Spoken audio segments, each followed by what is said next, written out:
Hola, ¿qué tal? Muy, pero muy buenos días. Bienvenidos, una calurosísima bienvenida a este sexto desayuno Excelencia Fundese, en el que vamos a estar recorriendo el tema pandemia versus consumo, estrategias exitosas. Tenemos dos invitados de recontralujo, pero primero unas palabras y la bienvenida le damos a Santiago Murtag, presidente de Excelencia y Managing Partner del fondo The Yield Lab. Santiago. Muchas gracias, Diego. Muchas gracias. Qué buen arranque. Vamos todavía. Bienvenidos a todos.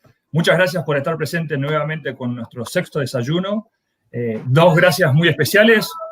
Unas gracias muy especiales a nuestros speakers, Guillermo y Andrea, y unas gracias muy especiales a los patrocinadores que hacen posible esto.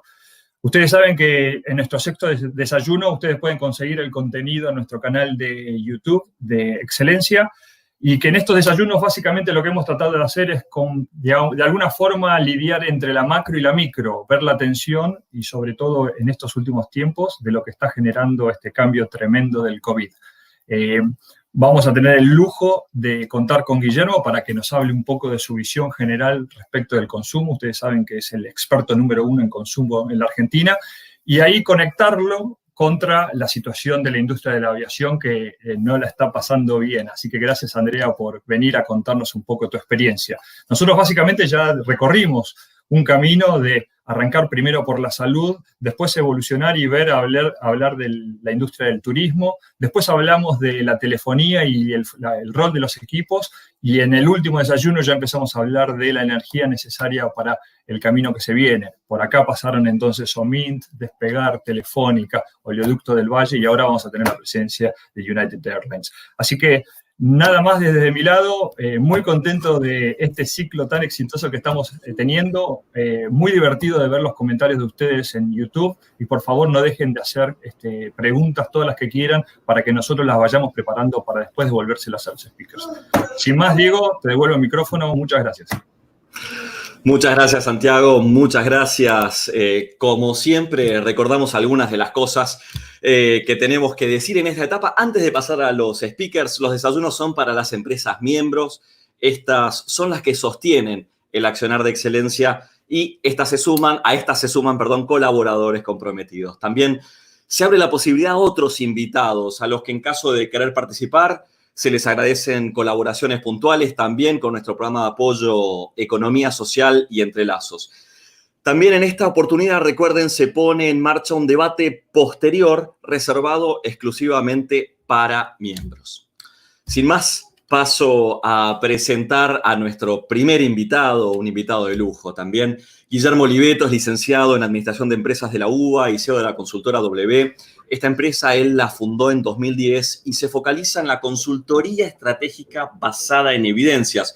Es especialista en consumo, sociedad y estrategia de marcas y comunicación con 29 años de trayectoria, así que uno más para la tercera década. Es columnista del diario La Nación, autor de 4 libros. El más reciente se llama Argenchip, cómo somos y cómo pensamos los argentinos, y fue publicado por Editorial Atlántida en mayo de 2014. Ahora, sin más, querido Guillermo, te dejo a cargo de tu presentación. Adelante, gracias. Bueno, gracias Juan, muy buenos días a todos. Bueno, un gusto estar con Fundese otra vez, ya había estado hace muchos años y me resultó un gran placer cuando me volvieron a invitar en este contexto tan particular.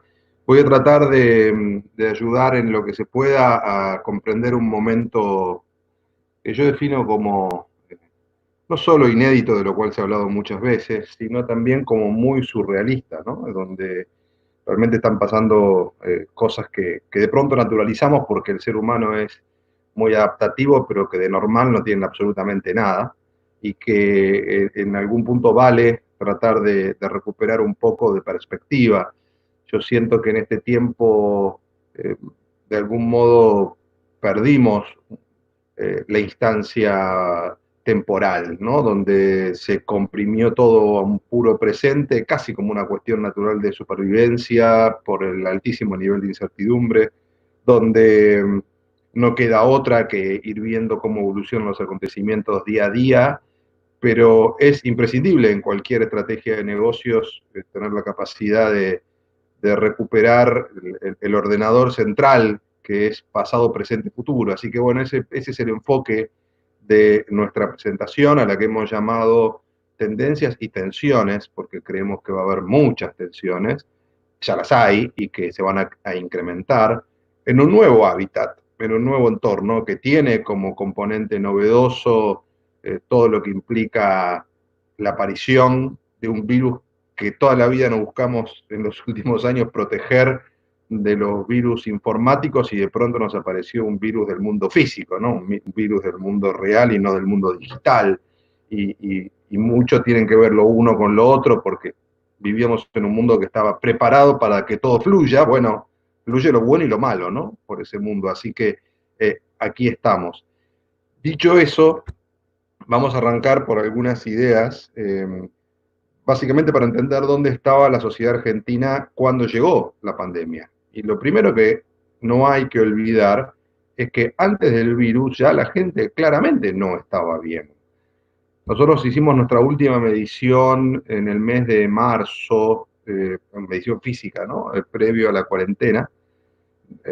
Estamos permanentemente indagando el mood social a través de focus groups, a través de encuestas, a través de un laboratorio de tendencias que tenemos con una plataforma digital que se llama Almatrends. Lo pueden después rastrear. Les voy a pasar ahí el dato porque hay un informe que les puede resultar muy útil.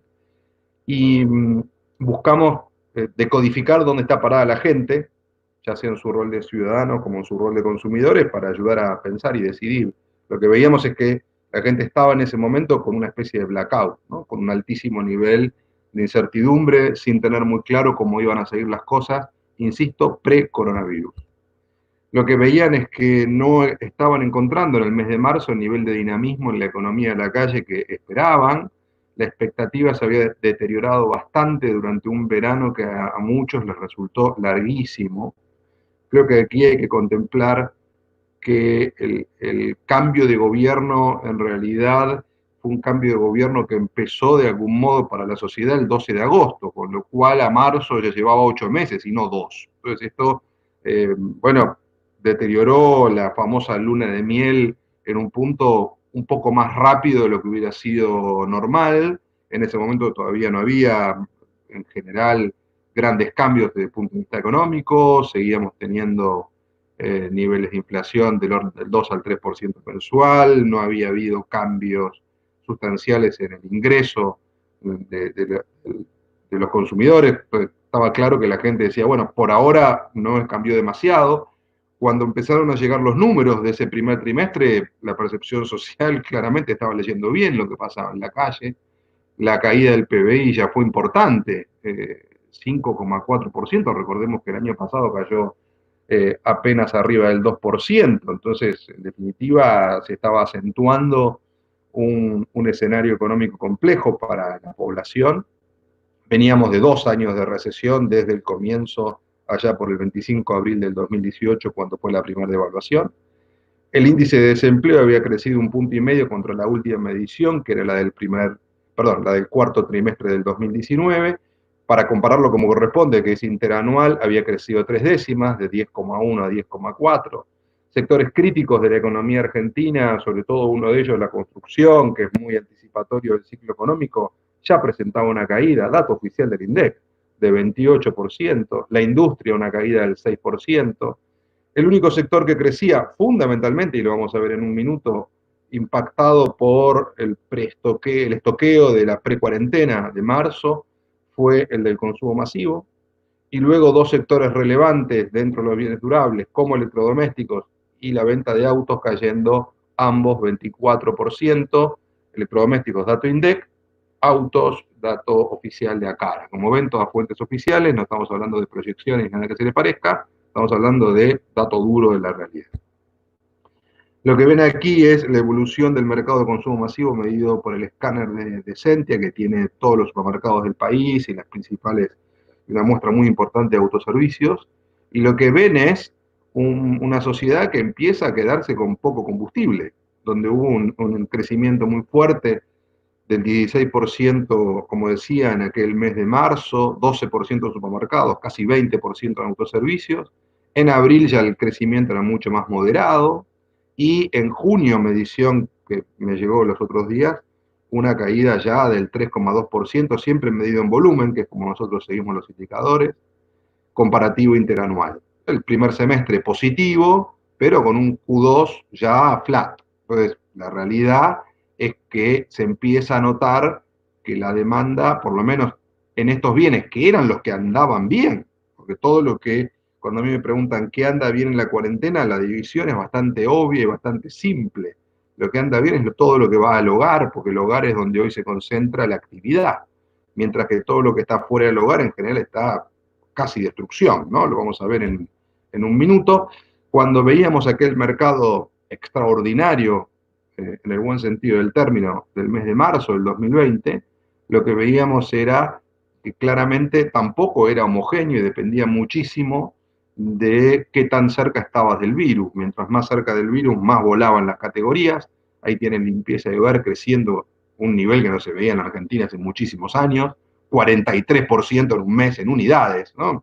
Para ponerle nombre y apellido a esto en términos de compañías, eso es fundamentalmente SS Johnson, Clorox, la división de higiene y limpieza de Unilever, digo, ese perfil de compañías. Alimentos secos, bueno, ahí hay compañías claramente como Molinos o como una parte de Arcor, por poner algunos ejemplos de las más grandes, o también el mundo de los alimentos de Unilever. Higiene y cosmética, 22% de crecimiento. Lácteos, desayuno y merienda, galletitas, bueno, muchas más ocasiones de consumo en el hogar, mucha más gente comiendo en el hogar, los chicos, las personas que habitualmente concurren a sus trabajos estando todos en las casas. Y lo que tenía que ver con lo gregario, ya menor performance, en ambos casos bebidas, y lo impulsivo, lo que está vinculado al tránsito, por más que se compre, en este caso, en un canal que va al hogar, el mundo de las golosinas, de los chocolates y demás, cayendo muy fuerte. En aquel momento la gente decía, bueno, estar igual es estar peor, porque la expectativa era naturalmente que esperaban estar mejor en el mes de marzo, esperaban, por supuesto, todo cambio de gobierno trae una renovación de las expectativas. ¿Por qué? Bueno, fundamentalmente porque el triángulo que construye el poder adquisitivo no estaba funcionando como la sociedad esperaba, y porque no se terminaba de respirar un aire nuevo, por lo menos todavía no se sentía. Por supuesto estaba la lectura de que eso en algún momento iba a suceder, de que era un escenario nuevo, que era un gobierno nuevo, que había que darle tiempo, que apenas iban 2 meses, que recién había pasado el verano, etcétera. Pero hasta ese momento, en marzo, todavía no se sentía, y casi de modo irónico la gente en los focus decía, todavía no apareció la magia peronista, esa que te pone plata en el bolsillo, nunca sabes muy bien de dónde, pero aparece. Bueno, en ese momento no se registraba o no se veía. Recordemos que la Argentina viene de 10 años de esta inflación, ahí tienen la curva de evolución del PBI desde 1990. El gobierno asume con una expectativa de repetir el ciclo más exitoso del kirchnerismo, que fue el ciclo de Néstor Kirchner, y el que claramente de ideológico planteaba representar quien fuera su jefe de gabinete, o el actual presidente Alberto Fernández, pero lo cierto es que la economía de la Argentina venía de un contexto muy diferente ya desde una década. Yo había escrito, me acuerdo, una columna en aquel momento en La Nación, que planteaba 2020 no será 2003. Bueno, fundamentalmente porque los motores del mundo de 2020 no tenían nada que ver con cómo estaba la cosa en 2003, ni las condiciones de la Argentina eran las mismas, ¿no? Ni el peso del Estado sobre la economía. Por supuesto, al revés, ese peso del Estado es lo que permitió en este contexto tener un nivel de contención social que evitó situaciones más graves que podrían haber ocurrido en una población que fue forzada en muchos casos a dejar de trabajar por la situación de la cuarentena y de la pandemia. Después eso será un debate del orden político cuando llegue el momento electoral. Lo cierto es que las dos cosas tienen que ver con la situación que está teniendo la economía hoy.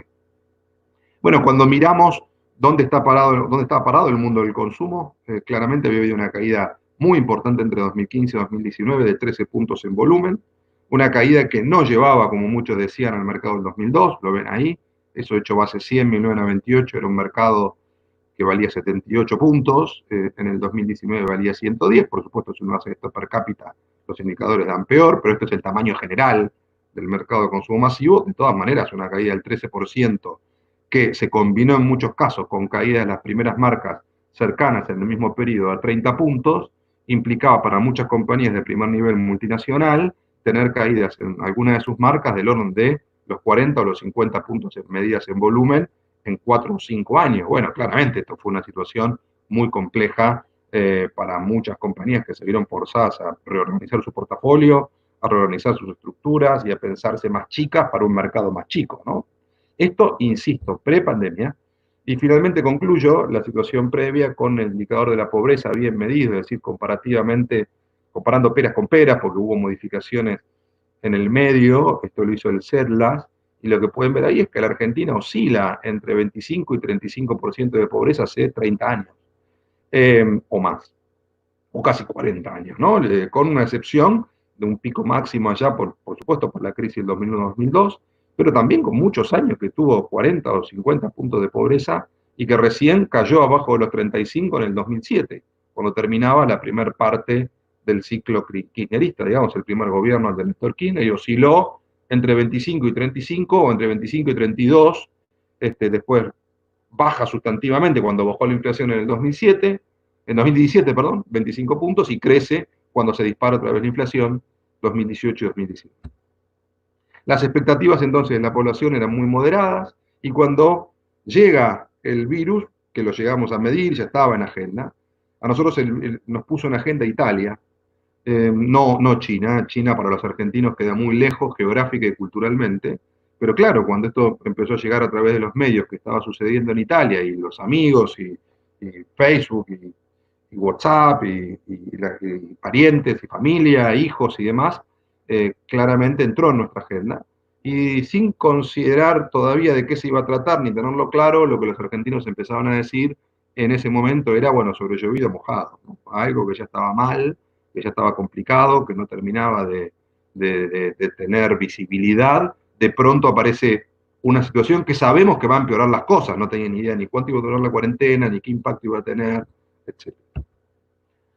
¿Qué nos demuestra el mundo? Bueno, acá tengo, si quieren, y después seguramente Andrea se va a explayar sobre esto, la parte más optimista de mi presentación, que es que el mundo muestra que cuando el virus pasa, el deseo vuelve. Y yo creo que eso es lo que nos marca a todos la luz al final del túnel. Nosotros creemos que la vida que teníamos es una vida que el ser humano va a procurar defender con todo lo que tenga como posibilidad, porque era una vida basada en uno de los deseos más potentes que tienen las personas, que es la libertad, una vida que costó siglos conseguir. Desde este punto de vista, fuimos bastante contrafácticos. Bueno, el informe que publicamos en nuestra plataforma digital, en Almatrends, lo pueden bajar de ahí, tienen que entrar y www.almatrends.net, registrarse y lo pueden bajar, un informe sobre COVID, y ahí lo que decíamos el 27 de mayo que lo publicamos, es que si bien muchas cosas claramente van a cambiar, y otras van a cambiar durante un tiempo, muchas otras no van a cambiar. Y en ese sentido éramos contrafácticos contra los que decían esto cambiará el mundo para siempre y nunca más las cosas volverán a ser iguales. ¿Por qué? Porque nosotros buscamos pensar qué es lo que no cambia cuando todo cambia. Y lo que no cambia es la esencia humana. Y la esencia humana tiene 7 vectores en este tiempo, ¿no? En esta vida que teníamos hasta hace, ¿cuánto? ¿6 meses? ¿8 meses? basada en la libertad de poder progresar en función de tu esfuerzo, se llama capitalismo, poder votar a quien quieras dentro de las opciones posibles, se llama democracia, poder acceder a bienes que antes estaban reservados a la élite, por ejemplo, viajar, eso se llama consumo masivo, después de la Segunda Guerra Mundial, todo el boom que hubo, y sobre todo a partir de los años 80 y la revolución tecnológica de los 90, la igualdad de oportunidades entre hombres y mujeres, se llamó la revolución femenina, la capacidad de trabajar a distancia y de manera independiente, la revolución tecnológica y la portabilidad, la extensión de la vida a punto tal de tener una nueva vida, ¿no? La expectativa de vida en el año 1900 era 40 años, hoy es 80. O sea, el ser humano a partir de la ciencia se ganó una vida. Eso es la revolución de la medicina y de la tecnología científica. Y finalmente, la capacidad de acceder a toda la información disponible y de transmitirla a todos los que quieras y que te escuchen, ¿no? Eso se llama Internet y luego las redes sociales. Entonces, dicho todo eso, digo, nuestro punto de vista es que subestimar esto, creo que en algún punto puede ser peligroso, porque estamos subestimando lo que está detrás de la vida que teníamos, que era mucho más fuerte de lo que tal vez muchos suponen.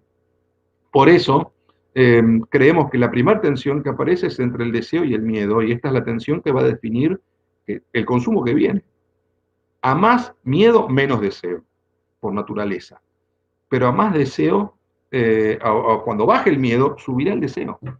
¿Por qué? Porque el miedo es un sentimiento que en este caso tuvo una enorme sincronización global, y esa es una novedad muy característica de esta época.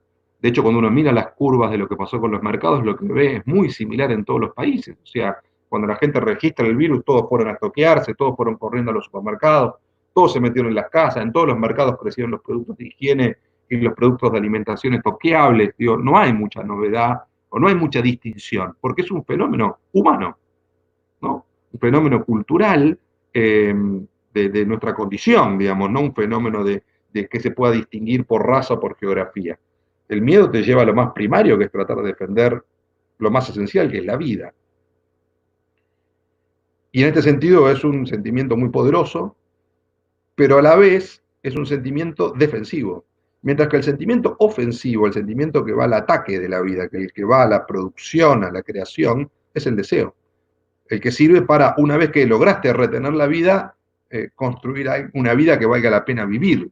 Y los dos se articulan permanentemente en nuestra existencia. Por eso no podemos mirar al uno sin mirar al otro.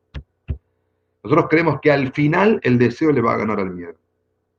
Y esto, que era una tesis o una hipótesis, empezó a verificar en un dato que muchos juzgaron banal, el 11 de abril de 2020, cuando abrió el primer local de Hermé en China, en Cantón. Facturó lo que no había facturado jamás un local de alta gama en un país que se caracteriza por tener un enorme negocio de alta gama, porque tiene muchos ricos por la cantidad de gente que tiene China y por cómo ha crecido China en las últimas décadas. Facturó 2,5 millones de euros en un día y había cola. Cuando la gente decía, pero digo, ¿a quién se le ocurre ir a comprar bienes de lujo después de semejante cosa? Bueno, nosotros tomamos el dato y lo guardamos. Un mes después explotaban los locales de Zara en Francia. Y la gente por Twitter decía, pero qué responsable, ¿para qué van? ¿A quién se le ocurre ir a comprar ropa? ¿Qué necesitas? ¿Una camisa más? ¿Un par de zapatos? ¿Para qué? Si tuviste 4 meses, 3 meses, 2 meses guardado en tu casa. Y yo creo que eso es un error. La gente no fue a buscar ropa. La gente fue a buscar un rato de la vida que tenía, que es una cosa muy distinta. Se lo dio en llamar el consumo revancha o el revenge consumer, o revenge consumption, y nosotros lo que tomamos de ahí fue una idea un poco más profunda, que es que eso expresaba otra cosa, que expresaba la revancha de la vida que llega una vez que pasa la cuarentena. Esto hicieron en Italia el primer día que levantaron la cuarentena, un lunes, no demasiado engelado, bastante nublado y todavía fresco, y salieron corriendo los italianos con máscaras a tomar el ristretto, o con barbijo a comerse el helado. Este fue el primer sábado de cuarentena, que post cuarentena ya estaba un poquito mejor el clima. Miren eso. Ahí no hay ni mucha distancia social, ni mucha new normal, ni mucho nada. Ahí lo que hay es la vida. Hay mucha más old normal que new normal ahí, ¿no? Le preguntaron a Alessandro Barico, uno de los principales pensadores italianos contemporáneos, autor de la novela Seda, de un gran libro que recomiendo leer que se llama The Game, el último que publicó, Sí, justamente en ese libro él habla de la imbrincación de la tecnología con lo analógico y de cómo tenemos un mundo y un ultramundo y una humanidad ampliada. Le preguntaban si se detendría la sociedad del movimiento por el miedo. Algo que le podemos preguntar después a Andrea, ¿no? La sociedad del turismo, del viaje, de la curiosidad. Y él dijo, no, dudo que la gente deje de viajar después de esto. Lo necesitamos, no volveremos atrás. Pues sí, bueno, lo dijo Barico ahora que ya arrancó el turismo en Italia. No, lo dijo el 20 de marzo. Italia volaba de coronavirus. Inglaterra el 23 de mayo. Recuerden que la temporada de verano en Europa empieza el 15 de junio. Estos son los locales. Sur de Inglaterra. Italia, misma fecha, el mismo fin de semana. Ahí ven algunas, poco distanciamiento, por supuesto. Pero, sogas, está bien, correcto. Ahí ven España, no hay mucha soga ahí, lo que hay es la gente, bueno, algunos con más o menos precaución que otros. Y ahí ven Francia un poco más ordenado. Insisto, mediados de mayo. Ya estamos a mediados de julio, 2 meses post esta situación. Segunda tensión que nosotros vemos dando vuelta es una tensión etaria, central. ¿Por qué? Porque esta es una enfermedad que todas las estadísticas demuestran que afecta a los mayores. Entonces la pregunta es, ¿qué van a hacer los jóvenes? Digo, ¿cómo van a salir los jóvenes de acá? Tengo algunas respuestas ya. La pregunta era, ¿se acabó la fiesta? Sobre todo los jóvenes que, digo, en el mundo en el que vivimos, en un mundo hedonista, en un mundo del ocio, del entretenimiento, del evento, digo, ¿entregaron todo esto? De ninguna manera. Eso fue la celebración del comienzo del verano en Francia. Francia lo tiene estipulado como el Día de la Música. ¿Hay barbijo? Sí, mucho, poca distancia social. Yo creo que va a haber mucho más barbijo que distancia social. La distancia social al ser humano le cuesta enormemente, porque somos seres que necesitamos del otro. Somos fuertemente gregarios. Entonces, va a ser muy compleja la distancia social. Digo, incluso para cuando la querramos hacer, por cuestiones de protocolo y de orden. Digo, yo estoy planteando tensiones, no estoy diciendo esto está bien o mal, estoy diciendo, ojo que estas cuestiones más complejas de ordenar van a ser parte de la agenda de las empresas también y de las marcas.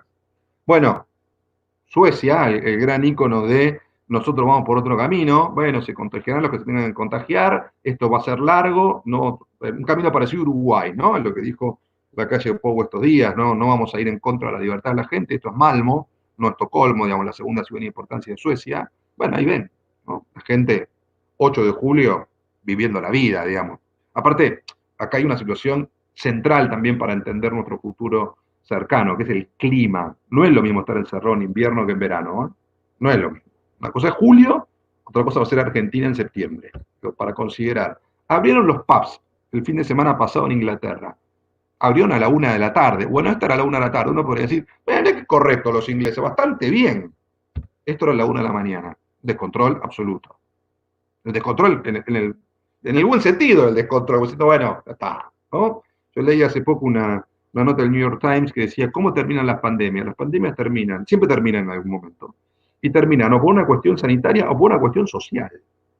Bueno, en Europa estarían combinándose las dos, ¿no? Digo, en lo sanitario hay una discusión enorme entre los científicos italianos si el virus perdió potencia o no, si hay inmunidad o no. Bueno, digo, no, yo soy licenciado en administración de empresas, no epidemiólogo ni nada de todo eso. Me interesa el impacto social de lo que está pasando con lo sanitario. Y la gente parecería estar decretando en simultáneo los dos finales. Bueno, ya no es tan grave y ¿sabes qué? Me aburrí. Entonces, ojo con esto porque del mismo modo que se sincronizó el miedo a nivel global, también si Europa hoy adelanta 3 meses para nosotros, lo que nos tiene que estar mostrando es nuestro país en octubre, ¿no? O por lo menos alguna de estas cosas es altamente probable que comiencen a pasar. El principal filósofo global del consumo, Gilles Lipovetsky, dijo, después de la crisis la gente necesitará airearse. Su último libro se llama La ligereza, ¿no? Sentirse ligera, y ya sabemos que ser ligeros hoy significa irse de vacaciones, comprar, ir a la peluquería, ver una serie. No es que sea muy elevado, pero es lo que hay. Lo conozco personalmente a Lipovetsky, tuve la oportunidad de estar con él cuando vino a Argentina en el 2004, y sé, me consta y me llamó la atención en ese momento, no es un tipo ni fanático de ninguna de todas estas cosas que dice ahí, pero sí se dedica a entender el impacto que esto tiene en la vida cotidiana de los seres humanos. Entonces, en algún punto está planteando, muchachos, ojo, que digo, no sobreestimen esta idea de todos saldremos más buenos. Lo dijo hace poquito Sabater, ¿no? El filósofo español. Venecia es divina, están los patos dando vueltas, los cisnes por el agua transparente. Claro, Venecia más vale que vuelvan los turistas porque se va a hundir en serio. Entonces, ojo con en algún punto creernos que esto va a ser un cambio en la humanidad, que habrá una gran reflexión humana y volveremos a una vida medio idílica. La verdad yo no creo mucho en eso. Digamos, creo más bien que vamos a volver a una vida que va a procurar acelerar todo lo más que pueda para recuperar todo el tiempo que se perdió, con cambios, con protocolos, con un umbral higiénico, sin duda, con una nueva concepción de lo que implica, como la tenía Asia, ¿no? Cuando veíamos a los asiáticos en los aeropuertos con barbijo, decíamos, ¿para qué? Bueno, claro, ellos ya habían tenido un par de coronavirus antes complicados. Entonces, tenían claro de qué se trataba. Ahora bien, tengo una parte de mi presentación que es un poco menos optimista que esa. Después del miedo llega otro miedo, que es el miedo a la crisis. A mi modo de ver, hoy subestimado. Yo creo que la cuarentena está tapando la crisis económica. Que la gente no está viendo en la calle lo que verdaderamente se está rompiendo en el entramado social. ¿Qué vimos o qué nos dimos cuenta con todo esto a nivel global, ahora ya me meto en la Argentina? Primero, que el sistema era mucho más frágil de lo que todos pensábamos. ¿Qué sistema? ¿El nuestro? No, el del mundo. Que es otra gran diferencia que va a tener 2020 o 2021 con 2003 o 2004. Que el mundo está en sus propios problemas, ¿no? Argentina ahí arrancó muy fuerte, pero digo, por múltiples motivos, pero además el mundo estaba en otra película. Bueno, ahora está todo el mundo en una historia parecida. ¿Por qué? Porque todo el mundo apretó el botón y apagó la economía. No se podía parar de trabajar, se paró, no se podía dejar de fabricar, se paró, no se podía dejar de viajar, se dejó, era imposible cerrar las fronteras, se cerraron, no se podía dejar de consumir, se dejó, no se podía monitorear la vida de las personas y que estuvieran contentas con eso, se logró, encerrar a todos en las casas y que te dieran el ok, 80% de aprobación, los líderes mundiales volando en aprobación y en imagen positiva, algunos que incluso estaban muy complicados. ¿No? Esta etapa de The Economist del 21 de marzo creo que fue muy icónica. Señores, el mundo 24/7, close. Bueno, esta es la consecuencia. Estas son las proyecciones del FMI para el mundo. Empeoraron entre 2 y 3 puntos entre la que hizo en abril y la que acaba de publicar hace menos de un mes. Todos cayendo 8, 7, 10, digo, elijan el que quieran. Los dos países más complicados, Italia y España, cayendo 13%. Recuperación que ven en una especie de B corta o pipa de Nike, como la quieran llamar. Sí B corta en China. China está 3 meses adelante de todo el resto. Digamos, ya creció arriba del 3% en el Q2, prevén entre 5 y 6% para el Q3. China ya salió. Entró primero, salió mucho antes y acelera. Estados Unidos está acelerando, leía datos de retail, 18% arriba el retail, 17,7 para ser precisos, en mayo, leí ayer 7,5, siempre desestacionalizado, ¿no? Contra el mes anterior, pero empieza a marcar también la curva. Por supuesto, ahí Trump va a acelerar todo lo que pueda y procurará llegar con la economía volando al mes de noviembre, que es cuando se juega la reelección. Cuando miramos Latinoamérica también con caídas muy importantes. Hay que ver, el Banco Central de Brasil no coincide con el fondo. Acaba de publicar estos días que ellos creen que van a caer entre el 5 y el 6%, no el 9%, veremos. La Argentina tiene una proyección desde el fondo del 10%, hay economistas, el consenso de Latin Focus publicó ayer 11%, hay economistas hablando de 14%, de 12%. Pongan el número que quieran. A mi modo de ver, se está subestimando qué implica en la Argentina una caída similar a 2002. 11 puntos del PBI cayó el 2002, están todos coincidiendo que va a suceder eso, y en un punto parecería que no pasa demasiado. Independientemente de que son dos orígenes completamente diferentes y dos situaciones distintas. Ahora, en un país como este, donde la economía cotidiana pesa tanto y donde el consumo es tan relevante para el humor social y donde el empleo es una variable crítica, una caída de esa magnitud del PBI yo creo que es para prestarle muchísima atención.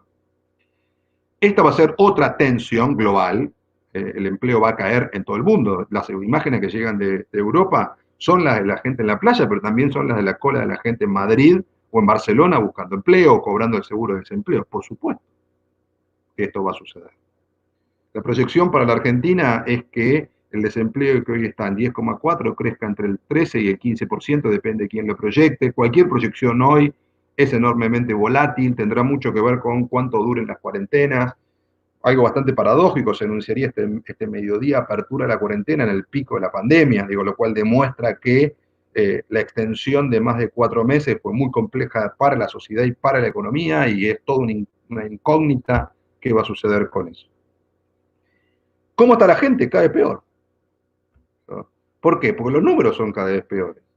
¿No? Cuando uno mira las proyecciones, acá me quedó la proyección de abril, el PBI, esta es la proyección que había hecho Ferreres, 19 puntos de caída del PBI en abril, fue peor, fue 26 puntos la caída del PBI oficial, datos del INDEC, y el primer cuatrimestre terminó cayendo 11%.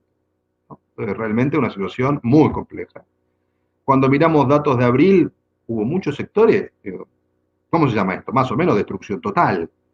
Venta de autos 90% abajo, de motos 50%. Por supuesto, ya nada está ahí, Digo, las cosas han mejorado. Ventas de electrodomésticos, este es el dato, el único que hay mensual, que es el de CAME. Lamentablemente no tengo otro mejor hasta que aparezca el dato trimestral del INDEC. Bueno, está también el de GfK, que nosotros en este momento no lo tenemos. Despacho de cemento, 55% de caída, muy importante, freno para la obra pública. Insumos para la construcción, lo que mi índice construye, 74%. O sea, abril fue realmente un mes que quedará en los anales de la historia en términos de caída económica. Cuando miramos abril, consumo masivo estaba un poco mejor, 4% arriba, ya se los mostré. Flat, supermercados, o cayendo levemente, autoservicios fuertes, cayendo incluso farmacias. Es decir, la gente no quiere ir a la farmacia porque tiene miedo de que sea un centro de contagio. En mayo ya las cosas estaban un poco menos peor, por llamarlo de algún modo. Todo interanual, ¿no? Esto implica que, perdón, el desestacionalizado empezaba a recuperar, pero de todas maneras, digo, la caída interanual es complicada, o era muy complicada, la podemos ver ahí. Un sector que va a ser icónico de esta crisis es la gastronomía, obviamente. Hoy los que abren con takeaway están vendiendo en delivery takeaway entre el 15 y el 20% con suerte de lo que vendían. Y lo que vemos en el mundo de consumo masivo es que ya empezaba, como mostré al principio, a perder un poco de potencia, e inclusive farmacias, por ejemplo, cayendo 12 puntos. Los datos de junio fueron un poquito mejores, algunos, inclusive autos ya fue positivo, motos fue positivo interanual. Ahí lo que empieza a pasar es que los argentinos, que son grandes lectores de ventanas de oportunidad para los segmentos, yo diría BC1 y C2, que tienen dólares guardados, que han comprado muchos dólares, todo bien que esté barato en dólares, hoy es una oportunidad que están dispuestos a aprovechar. Algo de esto está tratando de estimular el sector de inmuebles, ahora que aparece una especie de sale de departamentos y demás. Bueno, a dólares 500 o 600 el costo de la construcción del metro cuadrado, es probable que los fideicomisos al costo, mucha gente vuelva a apostar a ellos, porque esto es algo que ha sucedido en otras crisis de la Argentina, ¿no? Ahí ven las ventas de consumo masivo del primer semestre, ya el global del semestre.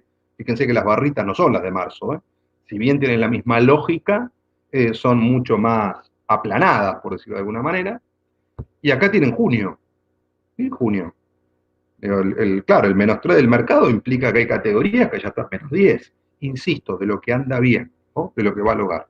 Bueno, cuando veíamos empleo, el último dato oficial, ahora se acaba de publicar el de abril, ya marcaba una caída de 200.000 puestos de trabajo en el interanual. Si sumamos abril, da arriba de 300.000. Todavía son datos que vienen un par de meses atrás. Lo más probable es que estos datos empeoren, por eso decíamos una proyección de desempleo del orden del 13 al 15%. ¿Y qué está haciendo la gente con esto? Bueno, lo que la gente está haciendo es, no quiero mirar. No cancelaron la mirada hacia adelante, ¿no? Bueno, mirá, la verdad, ya no lo quiero ni ver ni experimentar. Sienten o aparece la idea de que el escenario que viene es muy difícil.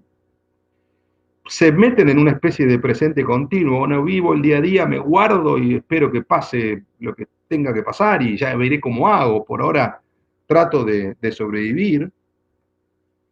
Y la cuarentena en algún punto se vivió como un periodo donde el tiempo se detuvo, por eso yo creo que el tiempo en este sentido es clave, ¿no? Se vivió como un periodo de gracia.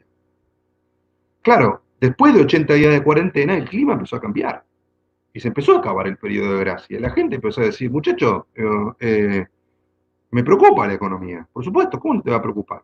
Ahí pueden ver, preocupación de virus contra la economía era 80-15, 50-50. ¿Cómo cree que va a estar la economía? ¿Cómo está la economía comparando contra un año atrás? 77% dice peor. ¿Y cómo cree que va a estar el año que viene? 55% dice peor. ¿Peor que esto que está 77% peor que el año pasado? Sí. Ah, bueno. O sea, la gente no está mirando otro canal, ¿eh? Claramente lo ve. Lo que pasa es que trata de eludirlo, o de no, si no, lo explota la cabeza hoy. En cuanto a las medidas del gobierno, claramente han ayudado el ATP, el IFE y demás, pero empiezan a ser percibidas por la sociedad como no necesariamente suficientes. Todos estos son datos de dos encuestadoras prestigiosas de opinión pública como Sinopsis y D'Alessio Berenstein, y tenemos algunos más de poliarquía que ya les voy a mostrar. Esto es lo que estamos registrando hoy, una sociedad plagada de dudas, donde tiene mucho temor a lo que vaya a pasar cuando se abra la caja negra del futuro. Bueno, ¿qué va a suceder cuando se levante la prohibición de echar gente, o vuelvan los aumentos, o no se consiga trabajo, te quieran cobrar las deudas? Hay que salir, creo que llegó la hora de salir, quiero salir, pero tengo miedo de salir. Salir implica volver a la vida y volver a trabajar, y quiero hacer eso. Pero también salir implica volver a la realidad económica con todo lo que eso implica. Hoy también se puede sobrevivir porque hay muchos costos que se acotaron, porque bueno, porque no tengo el transporte, porque no tengo el movimiento diario, porque no tengo el agua que me tomo en el commuting, porque no tengo que comprar algo de indumentaria para ir a trabajar, porque bueno, porque estoy guardado. Ahora, si todos esos gastos vuelven, no, hay que ver hasta dónde alcanza. Entonces, esto es un poco lo que la sociedad está mirando, como una especie de tormenta complicada por delante. Y esto lo refleja la encuesta de poliarquía, donde se consolidan las percepciones de malestar en este tiempo, ¿no? Preocupación, estrés, angustia, cansancio. Y la idea de que venga otro 2001, ¿no? De lo cual se está hablando muchísimo hoy en los medios. Entonces, tensiones que están latentes, orden versus desorden. ¿Cómo salimos de la cuarentena? ¿Ordenado, desordenado? Ya sabemos que en muchos casos la cuarentena se fue resquebrajando por una cuestión humana, tanto económica como psíquica. Y esta idea de asiática, de sociedades que están más acostumbradas a estos perfiles, si quieren, de carácter autocrático, bueno, no es tan simple en Argentina, ¿no? Un gran sociólogo contemporáneo coreano que escribe en Alemania, enseña en Alemania, Byung-Chul Han, dice: ¿será que la sociedad disciplinaria asiática terminará imponiendo esa escala global a la luz de la pandemia? Está claro en Occidente que esto es muy complejo. Y esta es otra tensión que está dando vueltas en Occidente, ¿no? Y cruzada con la tecnología. Libertad contra seguridad. Y este será un debate del mundo que probablemente quede mientras dure la pandemia y quede, ya venía el debate con la inteligencia artificial, la big data y demás, profundizado en este tiempo. Un sociólogo ya no contemporáneo, falleció hace muy poquito, Bauman, se dedicó prácticamente a estudiar este tema como nadie, y él decía, bueno, un equilibrio entre libertad y seguridad es la clave, porque seguridad sin libertad es esclavitud, pero libertad sin seguridad es caos. Ahora, ¿cómo se da ese equilibrio en cada sociedad? Es algo bastante particular y que cada una resuelve a su modo y bastante complejo de gestionar. Nosotros tuvimos nuestros ejemplos acá, los runners, la gente mayor en la ciudad, la app Cuidar, digo, todos los países tienen este tema sus propias agendas. Lo que vemos es que la clase media va a ser la más golpeada por la crisis. Esta es la pirámide de niveles socioeconómicos hoy en la Argentina. Nosotros vemos el impacto ahí, fundamentalmente porque ahí hay mucha gente que ha perdido la posibilidad de generar ingresos, porque depende de poder prestar un servicio para poder tener ese ingreso o no. También porque ahí está mucho la informalidad, bueno, ahí tienen los valores en términos de cantidades. Estos grupos tienen un peso importante tanto en capital como en el Gran Buenos Aires y en el promedio del país. En una sociedad además donde el 80% se autopercibe como de clase media, a pesar de que solo el 45% lo es. Esto es muy importante porque marca también el imaginario y lo que a la clase media no le gusta perder. Y cuando Poliarquía preguntó cómo está tu situación económica, bueno, los que registraron que tienen mucho impacto son fundamentalmente los desocupados, porque ven que les va a costar mucho conseguir trabajo, y los independientes. Los que trabajan en una relación de dependencia o en el Estado están mucho más tranquilos, o sea, en este sentido el perfil laboral cambia sustancialmente cómo están atravesando esta situación, Y fíjense cuando se les pregunta quiénes se quedaron directamente sin ingresos o disminuyeron bastante, 64% los independientes, ¿no? Muy diferente al resto. Bueno, acá tienen las cantidades. Esto hay, uno podría decir, entre informales e independientes, monotributistas y demás, son cerca de 8 millones de personas como mínimo, en un país donde la clase media es compleja, porque es demandante, es crítica, es aspiracional, es consumista, y estos son los miedos históricos que tiene. Perder el empleo, pasar del mundo público del mundo privado al mundo público, tener que mudarse, tener que vender bienes que le representan mucho como el auto, tener que cortar servicios claves de conexión y entretenimiento. Hoy, eso es, digo, cortar Netflix hoy es una decisión muy difícil en una familia, y más o menos la mitad de los hogares en la Argentina tienen Netflix. Entonces, algo que decía un asesor francés de los gobiernos, pensador, Jacques Attali, nada más peligroso para cualquier régimen que arruinar a la clase media, columna vertebral de todo orden social. Entonces, este tema está claramente en la agenda. Sumemos a eso los comercios, ¿no? Que se están preguntando si el negocio que tenían será negocio, porque entre las deudas, la crisis, va a haber menos gente por los protocolos y menos dinero, ¿tendremos negocio? Bueno, algunos textuales de comerciantes dicen, ¿cuándo se recupera esto? Marzo 2022. O sea, ya tienen ese imaginario. Y esta crisis inclusive puede ser peor que la del 2001 porque es global. Entonces, digo, más allá de que esto pueda pasar o no, digo, no estoy diciendo que vaya a pasar eso, sí estoy marcando la magnitud de lo que está, de lo que hoy está flotando en el ambiente, que es una sociedad donde se le sumaron todos los miedos. El miedo al virus, el miedo a la crisis económica, el miedo social, el miedo a la inseguridad, digamos, una sociedad hipersensible. Concluyo aquí, me tomo 5 minutos, perdón. ¿Qué pueden hacer las marcas? Primero, ley no escrita que aprendimos sobre todo en el 2001-2012, que acompañan la mala, cobren la buena.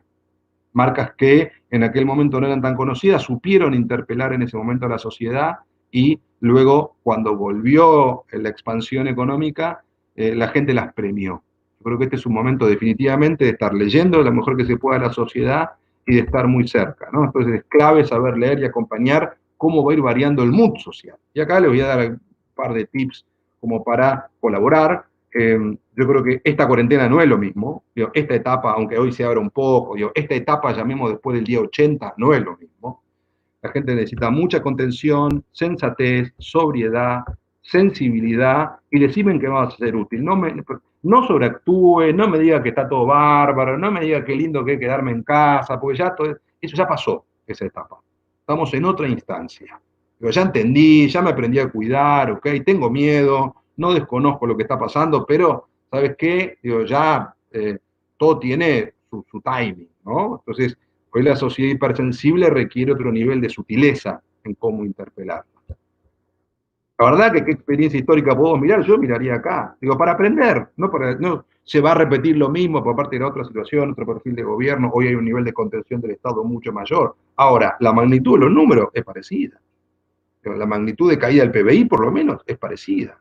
Entonces, en ese momento creció la informalidad, crecieron fuertemente las segundas marcas, crecieron los canales alternativos. Bueno, habrá que recuperar los manuales o la memoria, lo que haya, estará impreso, digo, algunos discos que hayan quedado, para ver qué podemos aprender de esa instancia. Y después, ¿qué? Y después esto. Y después el gran desafío de la pospandemia, cuando la economía empiece a respirar, que va a respirar cuando la prenda, porque en cuanto la prenda, naturalmente la economía va a arrancar. Después hay que ver a qué nivel vuelve y cuánto tarda en volver a donde estaba antes. Ahí hay distintas hipótesis. Pero si este año va a caer 11, el año que viene se proyecta que crezca 4 o 5, está claro que vuelve mínimo a menos de la mitad de donde estaba. De todas maneras, esta es la agenda post-pandemia.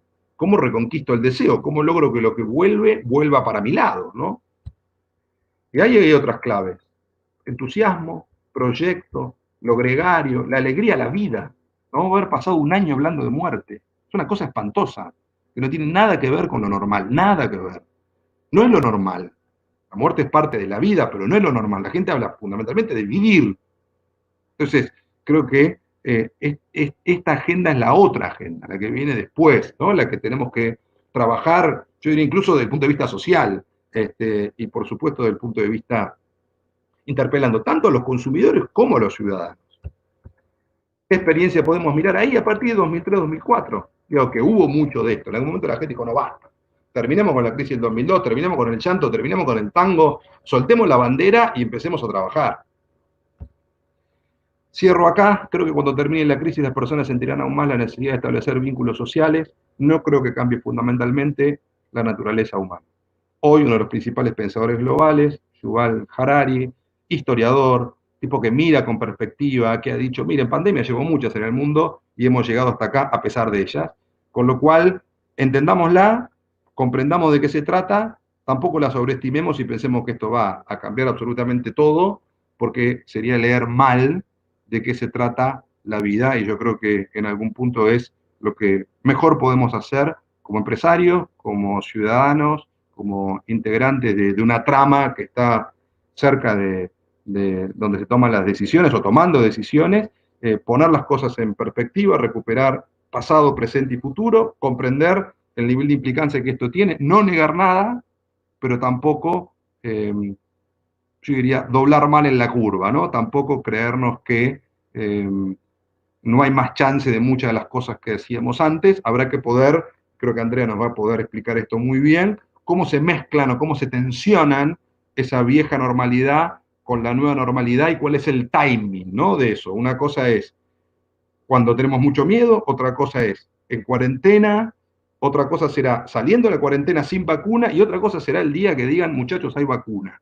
Yo creo que eso puede ser un punto de inflexión muy crítico, a pesar de que todavía no te hayan dado la vacuna. Y para eso se están matando ahí a ver quién la logra tener antes, pero están hablando de septiembre, octubre.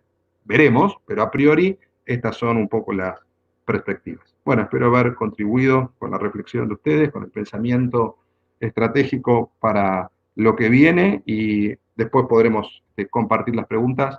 Doy el paso a Diego para que vean la presentación que trajo Andrea para todos ustedes. Muchas gracias.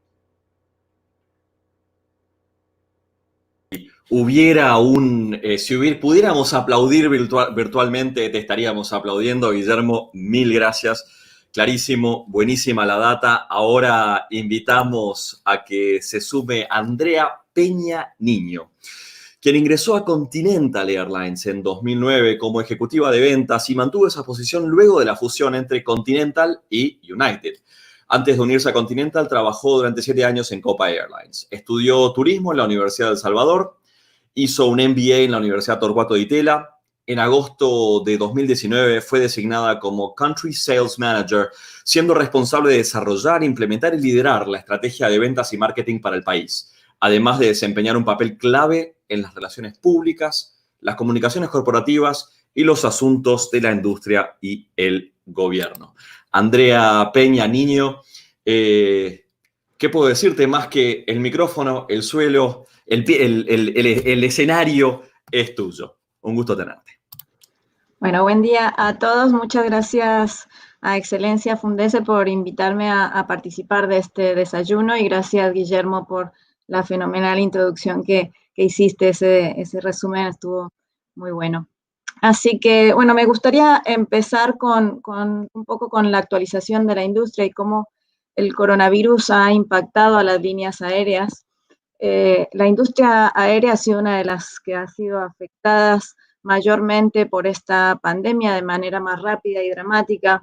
Hemos estado afectados por lo que son los cierres de fronteras, las crisis sanitarias, todas las restricciones de viajes que han surgido en varios países y que han resultado en una caída sin precedentes en lo que es la demanda de viajes, tanto corporativos como por turismo y en el efecto correspondiente en la reducción de ingresos de las líneas aéreas.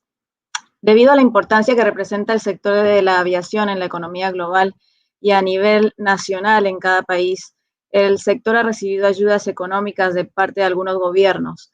Estas ayudas son sumamente necesarias para enfrentar esta crisis y así poder mantener la industria funcionando. Por ejemplo, en Estados Unidos, el gobierno ha otorgado una ayuda económica de un total de 50 billones de dólares, que están divididos en una ayuda de 25 billones en ayuda en efectivo y otros 25 billones en ayudas en préstamos, de los cuales United ha recibido 5 billones, 3.5 billones en ayuda en efectivo y 1.5 en préstamos. Hemos visto esto también pasar en otros países, como por ejemplo en Alemania, que ha ayudado económicamente a Lufthansa. Japón ha ayudado a ANA y HAL. Francia a KLM y Air France, y Portugal a TAP Portugal, por nombrar algunas de ellas. También, bueno, ¿quién hubiera imaginado, por ejemplo, que en un mismo mes LATAM y Avianca, dos de las aerolíneas latinoaméricas más importantes, estarían entrando en lo que se llama el Chapter 11, que es un proceso de reorganización financiera basada en Estados Unidos, y recientemente hemos escuchado que también se sumó a este proceso la aerolínea Aeroméxico. Por otro lado, para que ustedes tengan una idea del impacto de esta pandemia en la industria y cómo la gente ha dejado de volar durante esta crisis, por ejemplo, el 14 de abril de este año fue el día de menor volumen de pasajeros dentro de Estados Unidos. De acuerdo a cifras del TCA, que es el departamento que se encarga de la seguridad aeroportuaria en Estados Unidos, se tramitaron menos de 90,000 personas en migraciones. Esto significó una caída del 96% comparado al mismo día del 2019. Ese mismo día, United transportó solo 10,000 pasajeros, lo que significó una caída del 90% comparado al mismo día en 2019. En junio, el 11 de junio de este año ha sido uno de los días que más pasajeros hemos transportado desde que empezó la crisis, transportando 50,000 pasajeros nosotros, y la TCA reportó un tránsito de 500,000 personas. Esto significó una caída del 83% comparado con junio del 2019. Durante el mes de junio, nosotros empezamos a ver una leve mejora en la demanda dentro de Estados Unidos, de mano de la apertura de la economía en ese país y otros países, y habíamos ajustado nuestros itinerarios para prepararnos para esta demanda. Pero lamentablemente, nuevamente se ha visto una ola de aumento de casos en Estados Unidos en las últimas semanas, y esto ha obligado a algunos estados a volver a poner restricciones, lo cual generó una nueva caída en la demanda de viajes. Nosotros esperábamos llegar en octubre a tener nuestra capacidad al 50% de lo que teníamos previamente a la crisis, pero ya la semana pasada se informó que las previsiones de las operaciones de agosto serían las que se mantengan por el resto del año. Algo de lo que mencionó Guillermo, que hablaba del tema de que la gente va a volver a viajar. Nosotros lo que creemos y lo que se está viendo en números es que lo que es el tráfico corporativo va a ser lo que va a tardar más en recuperarse. ¿Por qué? Porque hay un montón de empresas que, por ejemplo, han puesto restricciones a los viajes de sus empleados. Las estimaciones dicen que ya lo que queda este año sea poco lo que se viaje como corporativo, el segmento corporativo, y lo que se está empezando a ver sí es lo que nosotros denominamos viajes VFR, que es el Visit Friends and Family. La gente que está pudiendo salir está queriendo viajar por esto mismo, porque estuvieron mucho tiempo aislados socialmente, sin poder salir de sus casas, y cuando ven la oportunidad de volver a salir, una de las primeras cosas que se quiere retomar es el tema de los viajes. Con respecto a lo que es la situación actual de la operación en Argentina y Sudamérica.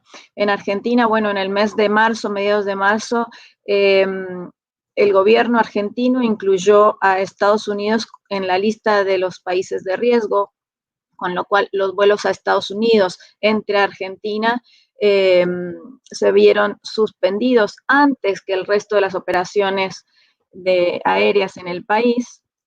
Después surgió una resolución de ANAC, que es el ente regulador de las operaciones aerocomerciales en la Argentina, que decidió suspender todas las operaciones aéreas hasta el 31 de agosto, tanto para operaciones domésticas como internacionales, y solo permite a las líneas aéreas que operan en el país a poder comercializar y volver a operar a partir del 1 de septiembre. Esto aplica para todos los vuelos que toquen la Argentina.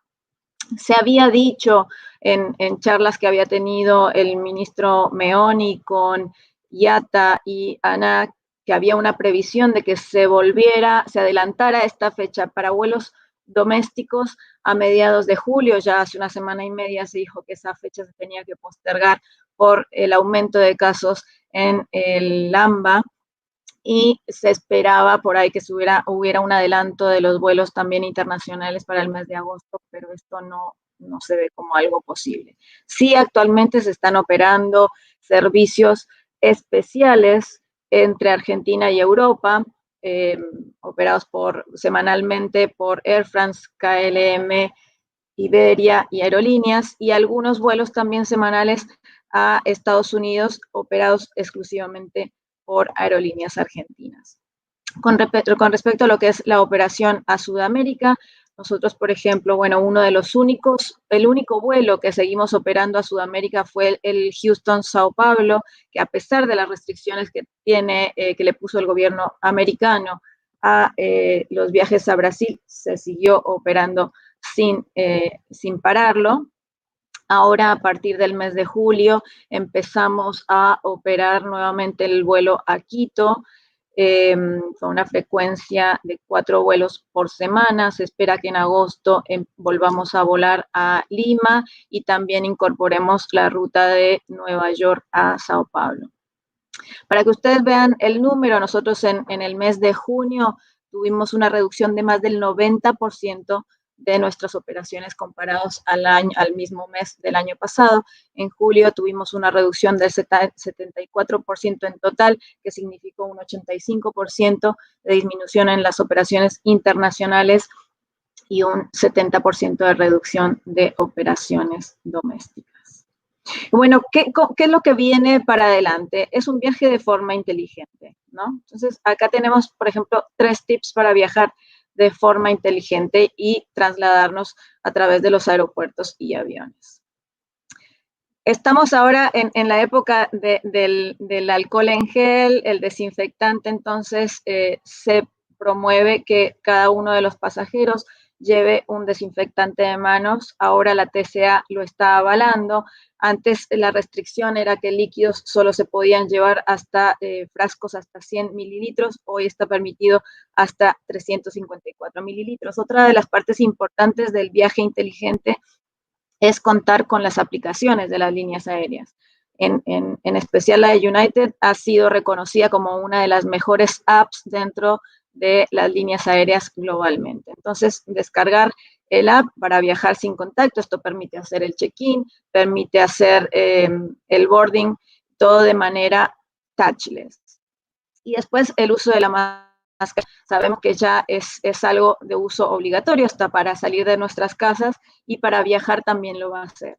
Entonces, obviamente es un artículo que se incorporó a nuestras vidas y que no estábamos acostumbrados, y que si lo pensamos es algo feo, que a la estética no aparece agradable. Entonces, bueno, recomendamos que cada uno use su mascarilla facial favorita, y en caso de que no la tengan, en el aeropuerto nos vamos a ocupar de proveerles de una. ¿Qué estrategia estamos siguiendo para enfrentar el COVID y garantizar un vuelo seguro? Bueno, nosotros desde United hemos adoptado un enfoque estructurado para cada etapa del viaje, que está basado en 3 pilares. El primero es el de brindar un estándar de limpieza líder en la industria. El segundo es el de priorizar el bienestar de nuestros viajeros. Y el tercero es el de innovar para un mañana más saludable. Y en base a estos estándares fue que se creó lo que nosotros hoy en día llamamos United Clean Plus.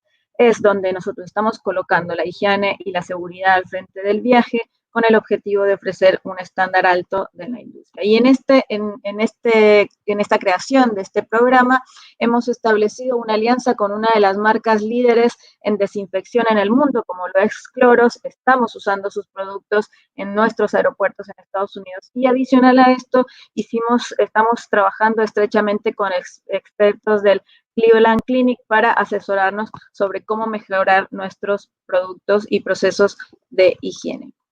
Como les decía, este es un nuevo concepto que está cubriendo todas las etapas del viaje, desde el antes de subir al avión, el durante y el después. Y acá para esto les voy a mostrar un video que resume todos los protocolos que hemos incorporado. Después, si surge alguna duda o quieren que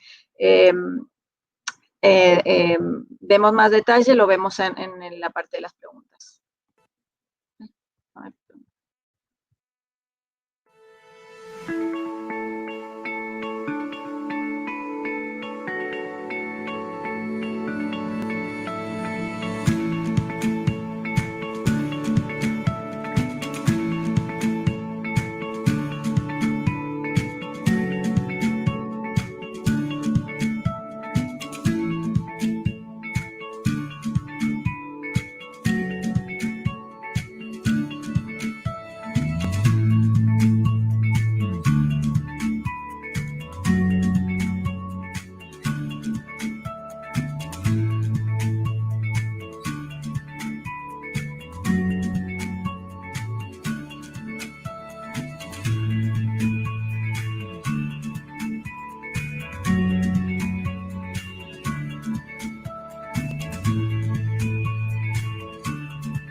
Bueno, ahora en relación a lo que es el programa de Mileage Plus, que es el programa de nuestros viajeros frecuentes, qué acciones hemos tomado para mantener la fidelización de nuestros clientes Premier?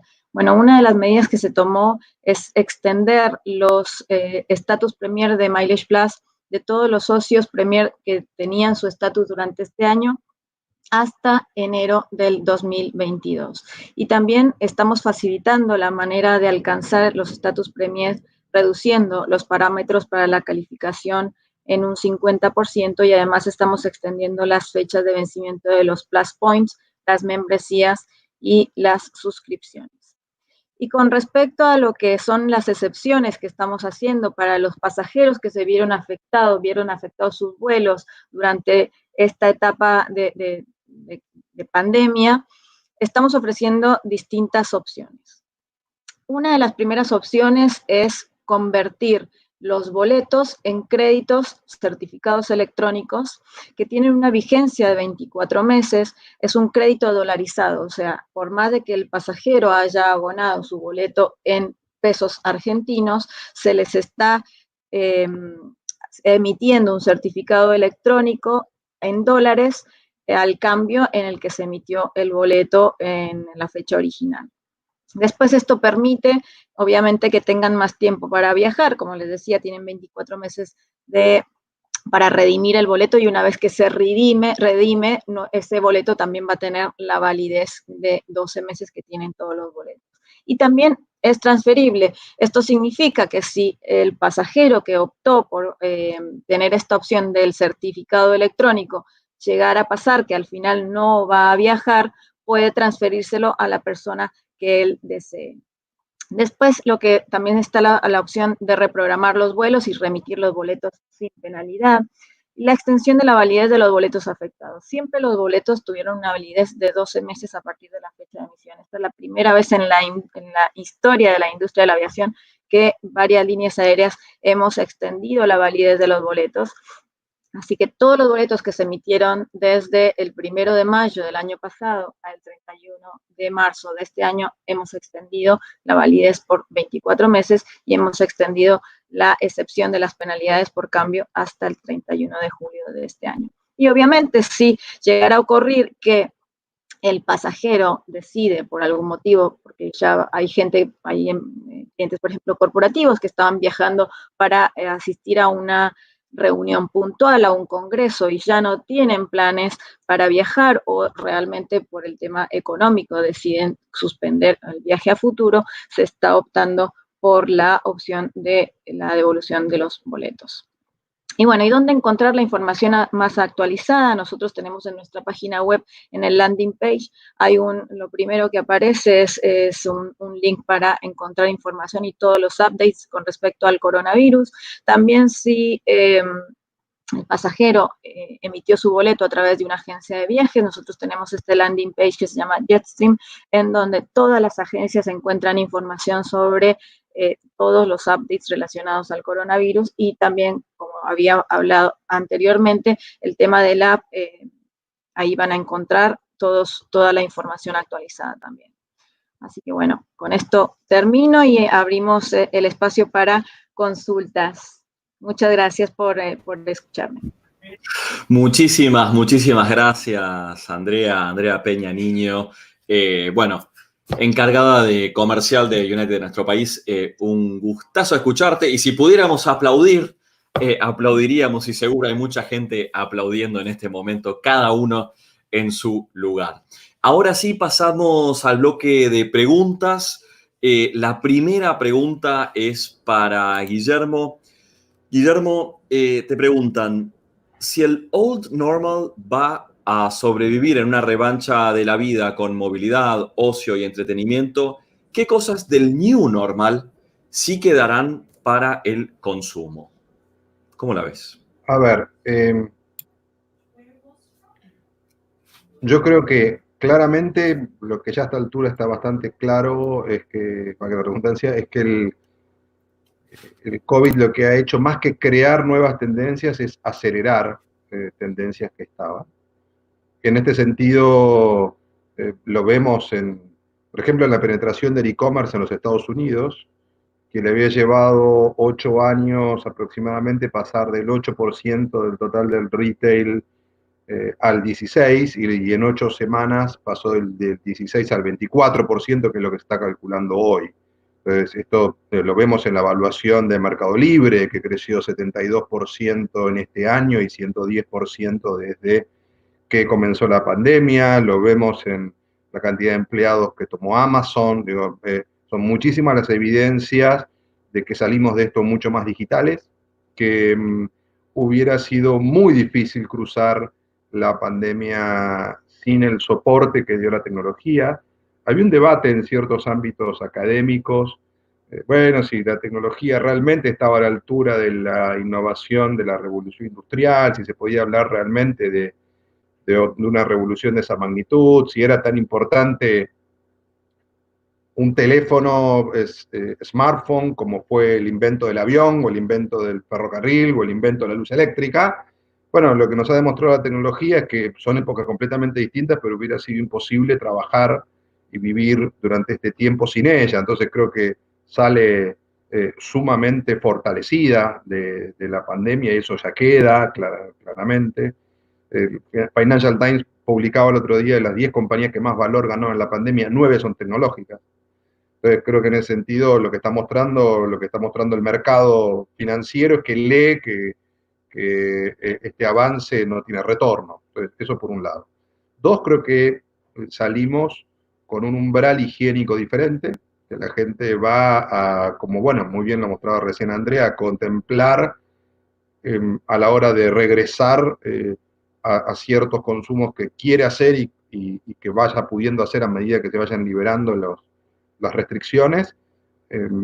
¿Cuáles son las condiciones higiénicas de eso? ¿No? Si siempre, digo, lo voy a poner en términos muy simples, mucha gente cuando entraba a un restaurante iba a mirar el baño para imaginar cómo era la cocina. Bueno, yo el otro día daba una conferencia para FEGRA y le decían, ok, la gente no va a querer ir a un quirófano a comer, pero sí vamos a tener que tener un cuidado sobre las variables que hacen en la higiene y la limpieza, probablemente mucho mayores de las que había antes, ¿no? Entonces, creo que esto también llegó para quedarse.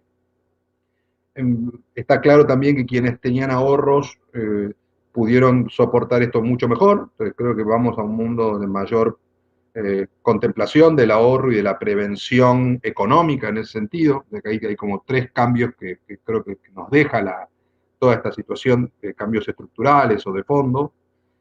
Y después me parece que hay otros que son como consecuencia del impacto económico que ha provocado la pandemia. Me parece que vamos a un consumidor mucho más base de la pirámide, a mucha mayor informalidad, y a valores que tienen que ver cruzado ahí entre la restricción económica y lo que se aprendió durante este tiempo, se vivió durante este tiempo, que yo creo que vamos a un consumidor más centrado en la sensatez, en el sentido común, y en una indulgencia muy selectiva, en elegir muy bien en qué sí y en qué no, ¿no?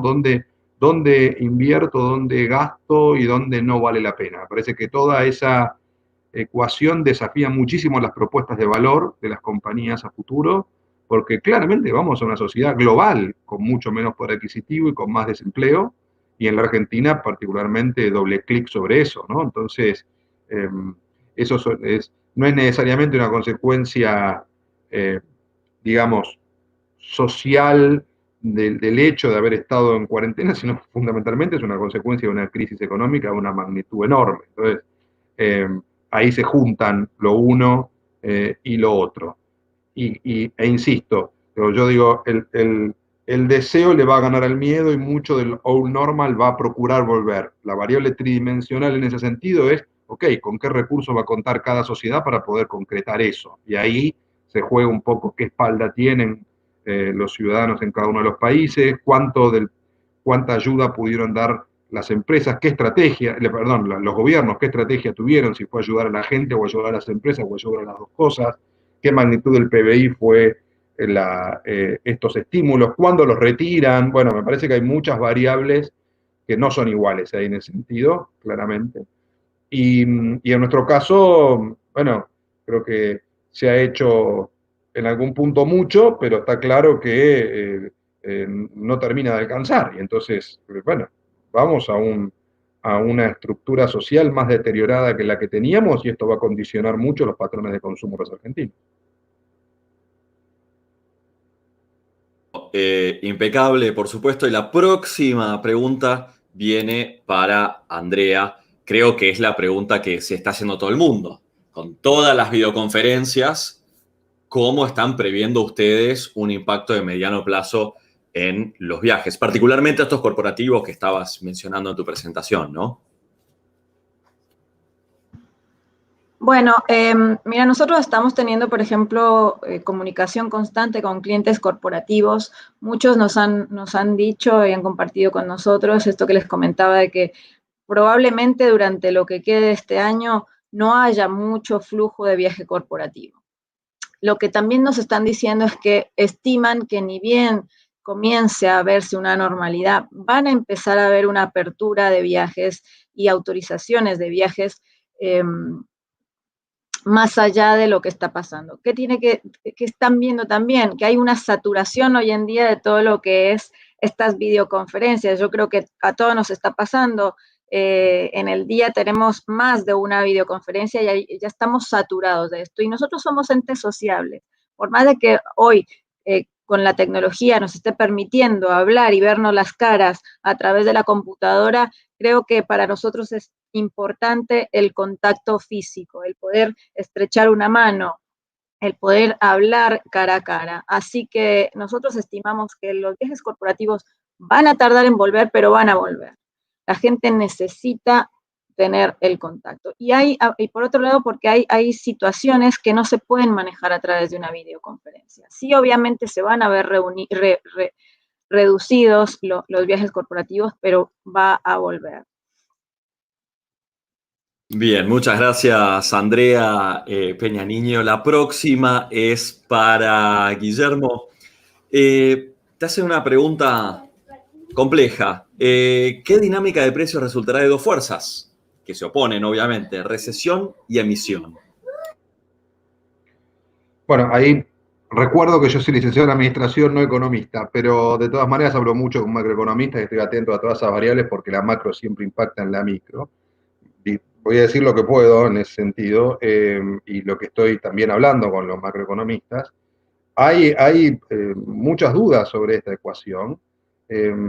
Creo que está claro que hubo muchísima emisión, lo cual hasta los más ortodoxos coinciden que era imprescindible y necesario en este contexto para sostener la vida cotidiana económica lo mejor que se pueda y para que se cayeran la menor cantidad de empresas posible. Pero en un país que no tenía crédito, que todavía no arregló el tema de su deuda, bueno, donde no había mucho más opción que, como se dice vulgarmente, darle a la maquinita que está produciendo billetes 24 horas por día.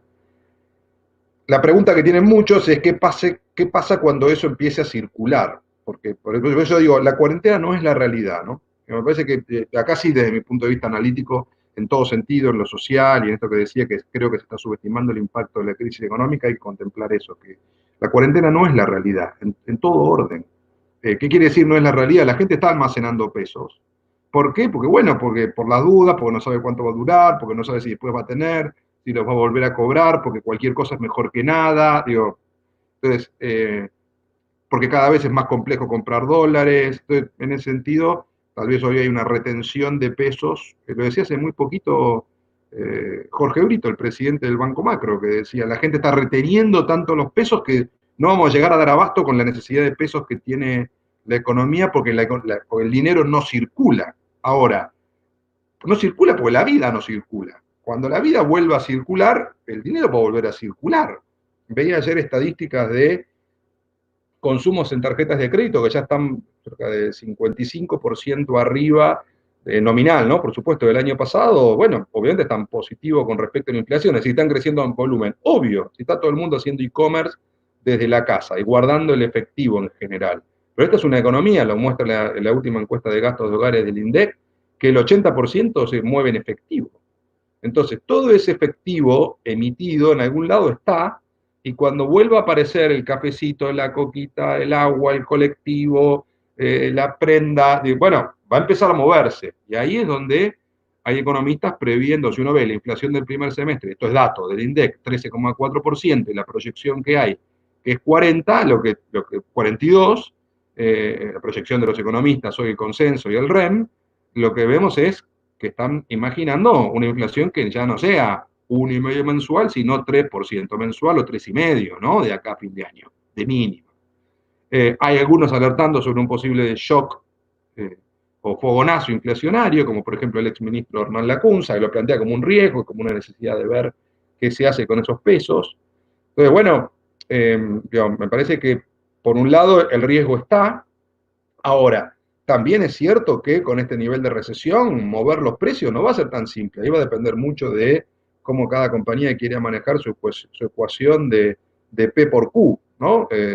De precio y volumen, porque la demanda, si ya estaba migrando a en general un consumo downgrade, digamos, un consumo un escalón más abajo de segundas marcas, si uno mira todo lo que viene creciendo en los últimos años en Argentina, es de esto que se llamaba un consumo más austero, más razonable. Los outlets de indumentaria, marcas como Ver o Porcel, o, bueno, por supuesto una marca icónica como Zara, cuando el mercado crecía 40% nominal, Zara crecía 120% en facturación, o la compra de consumidor final en el mayorista, o en su momento las low cost, después, bueno, muy deteriorado por una cuestión más de otro orden, pero no porque no haya demanda, llegaron a manejar el 20% del mercado de cabotaje.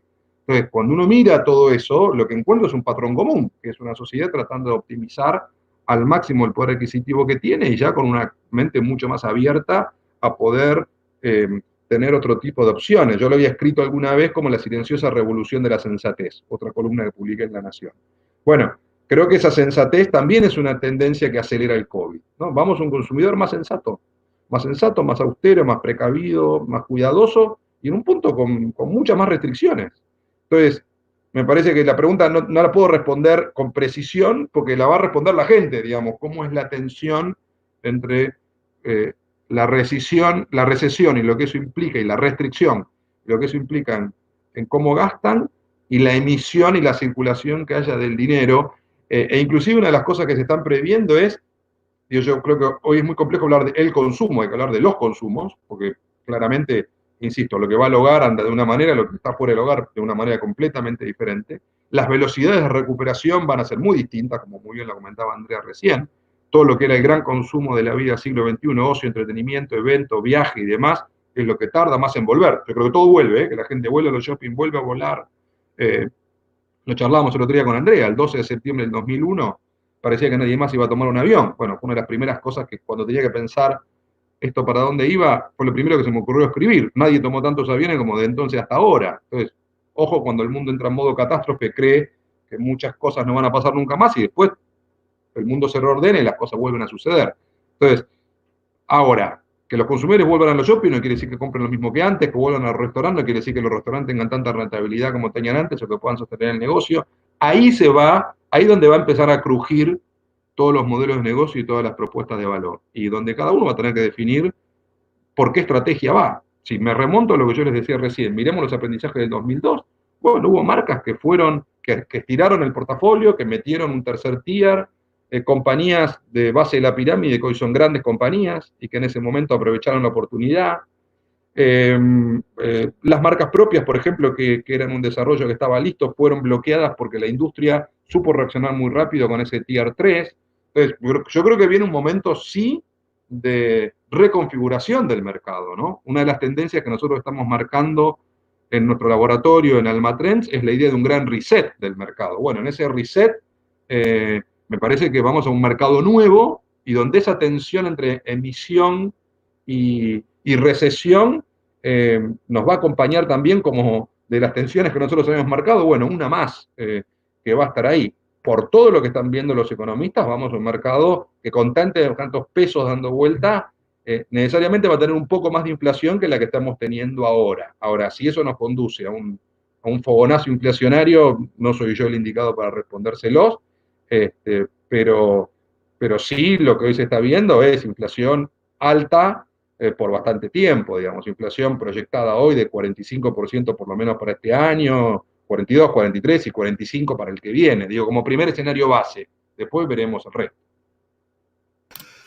Excelente, clarísimo, Guillermo. Muchas gracias. La última pregunta que el equipo de Excelencia en realidad recogió todas las preguntas y armó como preguntas que resumían los temas y las preocupaciones de todo el diálogo que hubo durante la presentación de ustedes en YouTube, en la ventana de chat. Es para Andrea. Andrea, ¿qué es lo que ustedes prevén en la aeronavegación para estimular ese consumo que ahora tiene que venir? Bueno, creo particularmente que una de las cosas más importantes hoy en día es volver a captar y lograr la confianza de los viajeros. Esto se basa en comunicación, en mostrar cómo hoy en día en realidad uno de los medios de transporte más seguros es el avión y que por otro lado el riesgo de contagio dentro de un avión es muy bajo. Y esto primero relacionado a cómo fluye el aire, por ejemplo, que fluye de arriba para abajo, el tema del uso de los filtros EPA que tienen una efectividad del 99,97% para filtrar y purificar el aire que está dentro del avión. La configuración del avión que permite que, primero que estamos todos mirando hacia adelante, no hay transmisión del aire de manera lateral, los asientos bloquean, sirven como escudo de bloqueo. Por otro lado, que se está viendo también, que está buscando el viajero al momento de repensar volver a tomar un viaje, es el tema de la flexibilidad en cuanto a las políticas que tienen las líneas aéreas, y es por eso que nosotros, como ahí comentaba en la presentación, todas las medidas que hemos tomado, como hemos modificado nuestra política para dar y brindar flexibilidad a nuestros clientes. Y por otro lado, también el servicio. Nosotros estamos tratando de estar muy presentes, tenemos un equipo en la Argentina grande que cuenta con atención a pasajero directo, atención telefónica. Nosotros tenemos un equipo comercial también que atiende lo que es nuestros clientes corporativos, y la presencia y el servicio son sumamente importantes. Así que creo que esos son los tres pilares: la comunicación para lograr la confianza, la flexibilidad y el servicio.